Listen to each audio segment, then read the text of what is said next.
राहिलंच नाही काय.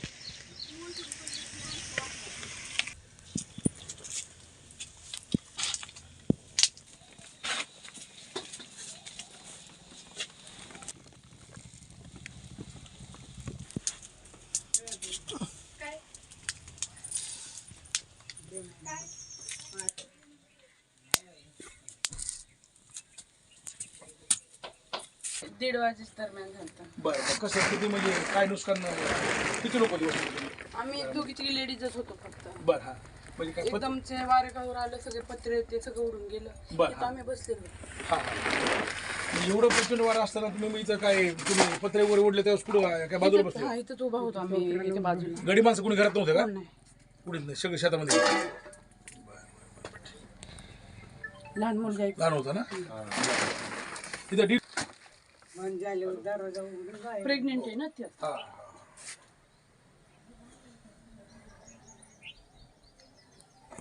हे आम्ही सगळं पापड कुरड्या बनवले होते सगळं खराब झालं. सगळं वाऱ्याने उडून गेलं.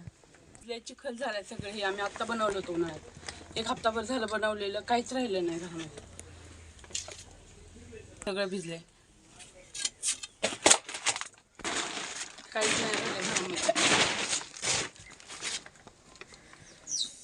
ह्याच्या खाली काही नाही. सामान कपडे वगैरे सामान ठेवले पाऊस यायला. ठीक आहे कपडे वगैरे सगळे गेलेले सगळे शालेय साहित्य मुलांची ठीक आहे पोया पुस्तकं सगळे भिजून गेले सगळे ते काय राहिले ते सांगा दुसऱ्या काही राहिले सरपंच एखादा दप्तर घ्या आणि दप्तर असं सरळ करा म्हणजे काही राहिले सगळे जे जीवना वस्तू आहेत सगळ्या सगळे विचारायचं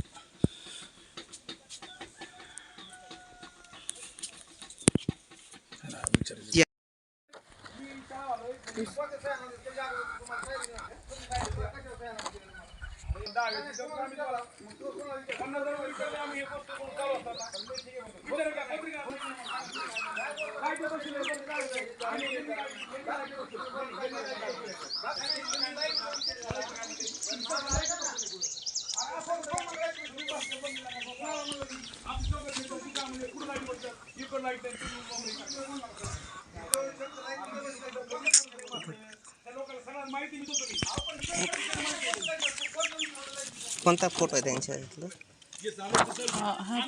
काय काय तो माझ्याकडे नका दाखवते ठीक आहे झालं काय राहिले सर सांगा काय राहिलंच नाही त्यामध्ये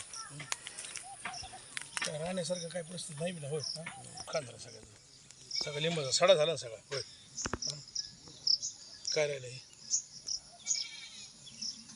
हाय ती पूर्ण बातमी येते होती होय सगळं बोलून दिलं फळबागाचं जास्त प्रमाणात नुकसान झालेलं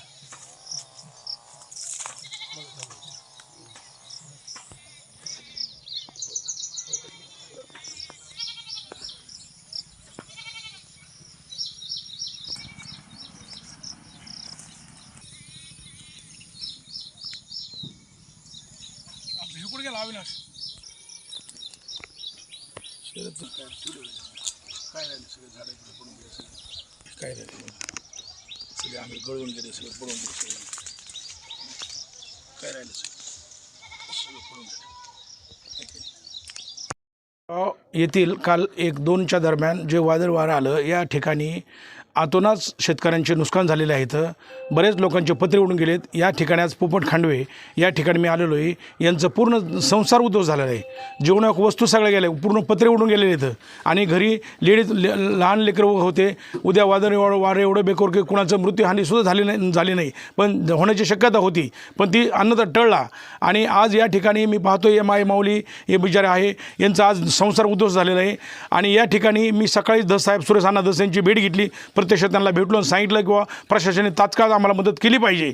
या गोरगरिबांना मदत मिळाली तर लोक हे उभं राहतील नाही तर हे उभं यांचा संसार उद्ध्वस्त झाल्यानंतर त्यांना कोण वाले राहणार आहे ही मी यांच्याशी चर्चा केलेली आणि प्रशासनाने यांची तात्काळ दखल घेऊन या लोकांना तात्काळ मदत मिळावी ही मी प्रशासनाला विनंती करतो. पण ते लाईटीचे पोल पडलेले आहेत. बरेच ठिकाणी डिपा झालेले आहेत. बरेच ठिकाणी आमचं एक आरू फिल्टरचं पत्रा शेड हे उडून गेलेलं आहे. काही लोकांचे पत्रे उडाले आहेत, काही लोकांचे भिंती कोसळलेल्या आहेत आणि काही लोकांचे झाडं घरावर पडलेले आहेत. तर ह्या सगळ्यांचे विचार करून प्रशासनाने तात्काळ पंचनामे करून यांना लवकरात लवकर मदत मिळावी ही अपेक्षा करतो. सकाळी 8 वाजता सकाळी 8लाच गेलो मी दसाहेबांची भेट घेतली. दसाहेबांनी यंत्रणाला फोन केले, तहसीलदार मॅडमला फोन केले, MSCBच्या अधिकाऱ्यांना फोन केले आणि त्यांनी सांगितलं की तात्काळ तिथं जा लवकर आणि लाईट चालू करून द्या आणि लोकांचे जे काही नुकसान झाले त्यांचे तात्काळ पंचनामे करून घ्या, म्हणजे शासनादरम्यान आपल्याला मदत मागता येईल. आता माझं नाव प्रियंका दत्तात्रय खांडवे. 1:30 वाजता एकदमचं वारं आलं, एकदमचं पत्रे वगैरे सगळं उडून गेलं. घरात काहीच राहिलं नाही. पूर्ण मुलांचे वह्या पुस्तकं, कुरडया, पापड्या हे सगळं जे बनवलं होतं, कुरडया पापड्या सगळं ह्या वर्षी बनवलेलं सगळं गेलं पावसानं वाहून. पूर्ण घराचं वारं आलं असं पूर्ण उडून गेलं. पूर्ण भांडे वगैरे सगळं उडून गेलं, सगळे पत्रे उडून गेले. घरामध्ये एक लहान मुलगा, आम्ही 3 लेडीज असं होतो घरामध्ये. एकदमच उडाल्यानंतर आम्ही बाहेर गेलो. रात्रीपासून आम्ही असंच फिरतोय आणि ते परिस्थिती खूप नाजूक आहे. सध्या कोण नाही इथं बघायला आम्हाला.